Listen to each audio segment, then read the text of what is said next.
আসসালামু আলাইকুম প্রিয় শিক্ষার্থীরা, আশা করি সকলেই অনেক ভালো আছো। তোমাদের সকলের মনেই একটা প্রশ্ন ঘুরপাক খাচ্ছে, সেটা হচ্ছে নতুন কারিকুলামে পরীক্ষা পদ্ধতি কীরকম হবে বা মূল্যায়ন পদ্ধতিটা কীরকম হবে। সেটা অনেকেই জানো না, আবার অনেকেই জানো, আবার অনেকেই জানতে চাচ্ছ যে তোমাদের বর্তমানে কিন্তু ষষ্ঠ থেকে নবম শ্রেণী পর্যন্ত বইগুলো কিন্তু নতুন কারিকুলামে সাজানো হয়েছে। বই যেহেতু নতুন কারিকুলাম হয়েছে, তোমাদের মূল্যায়ন পদ্ধতিও কিন্তু এখন নতুনভাবে নতুন কারিকুলাম অনুযায়ী মূল্যায়ন করা হবে।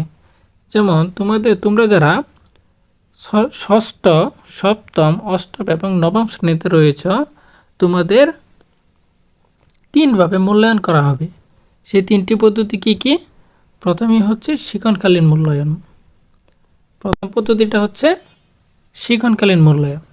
শিক্ষণকালীন মূল্যায়ন বিষয়টা কি? শিক্ষণকালীন মূল্যায়ন বিষয়টা হচ্ছে তোমাদের যে ক্লাসে স্যার বা ম্যাডামরা যে ক্লাস নেয়, ক্লাস নেওয়ার সময় তোমরা কীরকম পারফরমেন্স করতে পারছো সেটার উপর ভিত্তি করে তোমাদের একটা মূল্যায়ন করা হবে।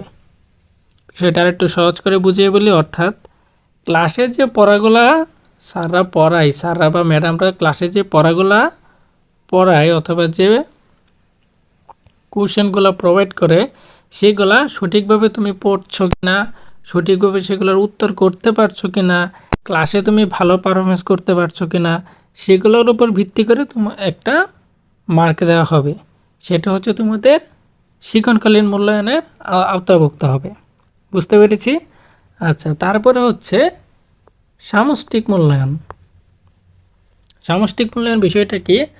তোমাদের তো ক্লাসে প্রতিদিন একটা মূল্যায়ন হবে, কিন্তু তোমাদের 6 মাস পর অথবা 1 বছর পর, আবার কোনো কোনো স্কুলে এমন আছে 3 মাস পর পর একটা মূল্যায়ন হবে, অর্থাৎ একটা পরীক্ষা হবে। কিছু টপিকের উপর তোমাদের বই থেকে কিছু টপিকের উপর পরীক্ষা নেওয়া হবে। সেই পরীক্ষার উপর ভিত্তি করে একটা মার্ক দেওয়া হবে। সেটা 6 মাসেও হতে পারে অথবা 1 বছর পরেও হতে পারে। মানে আমরা যেরকম আগে অর্ধবার্ষিক পরীক্ষা দিতাম বা বার্ষিক পরীক্ষা দিতাম, সেরকম অনেকটা ওরকমভাবে একটা মূল্যায়ন করা হবে। আর 3 নাম্বার সবচেয়ে বড় এবং মূল্যবান যেই বিষয়টি, সেটা হচ্ছে আচরণিক মূল্যায়ন। অর্থাৎ তুমি স্কুলে কীরকম তোমার ব্যবহার, কীরকম তুমি কার সাথে কীরকম আচরণ করছো, তুমি স্যার ম্যাডামদের যথেষ্ট রেসপেক্ট করছো কি না, সেটার উপর ভিত্তি করে কিন্তু একটা মূল্যায়ন করা হবে। সেটা হচ্ছে তোমার আচরণিক মূল্যায়ন। ঠিক আছে? এই 3ভাবে তোমাদের মূলত মূল্যায়নটা করা হবে: শিক্ষণকালীন মূল্যায়ন, সামষ্টিক মূল্যায়ন, আচরণিক মূল্যায়ন। যারা এই 3টি অংশে ভালো করতে পারবে তারা কিন্তু ভালো একটা মার্ক পাবে। আচ্ছা, এই হচ্ছে মূলত নতুন কারিকুলাম প্রক্রিয়া। 2024 সাল থেকে মূলত এই প্রক্রিয়া কার্যকর হবে এবং সেটা ষষ্ঠ, সপ্তম,